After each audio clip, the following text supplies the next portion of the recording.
What's up for February? Jupiter makes its exit, Venus at peak brightness, and the star-forming cloud next door. With the departure of Saturn and Venus over the past 2 months, Jupiter is the only bright planet left in our twilight skies in February, and it's on its way out. The giant planet stands alone low in the western sky after sunset in February. By mid-month, it's setting only about an hour after the sun. Once Jupiter departs at the end of February, the post-sunset sky will be essentially devoid of naked-eye planets until August, when Saturn will start rising in the east around sunset. There's a short period, though, in April and May when you might be able to spot Mercury as it pops briefly above the horizon.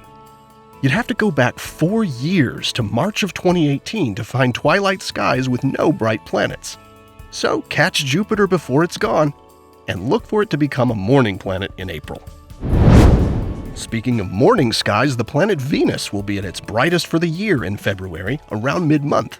It rises with Mars around 4 a.m. and is visible low in the southeast until sunrise. Venus is the brightest of all the planets in our solar system because of the highly reflective clouds that completely cover its globe. But its brightness in our skies varies depending on how far it is from Earth and on its phase. Turns out Venus is brightest not when it's closest to Earth, but when it's almost at its closest and still shows us a large, bright crescent phase. So enjoy the crescent Venus that is the planet at its brightest, and look for Venus to form a trio with the Moon and Mars on the morning of February 26th. February is a perfect time to enjoy one of the most popular and well-studied sights in the night sky, the Great Nebula in Orion. The Orion Nebula is an enormous cloud of gas and dust where thousands of stars are being born. In fact, it's the nearest large star-forming region to our solar system and around 1,500 light-years away. The bright central region of the Orion Nebula is a giant cavity in the cloud, being carved out by the intense ultraviolet light from a handful of extremely massive young stars.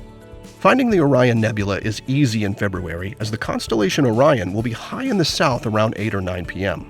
Look for the 3 stars of the Hunter's Belt, and then find the stars that hang below it, forming Orion's Sword. In the center of this line of stars is one that looks kind of fuzzy. That's the nebula. It's visible to the unaided eye under relatively dark skies and is easily seen with binoculars as a faint haze. And through a telescope, it's a sight you'll never forget. Here are the phases of the Moon for February. Stay up to date with all of NASA's missions to explore the solar system and beyond at nasa.gov. I'm Preston Dykes from NASA's Jet Propulsion Laboratory, and that's what's up for this month.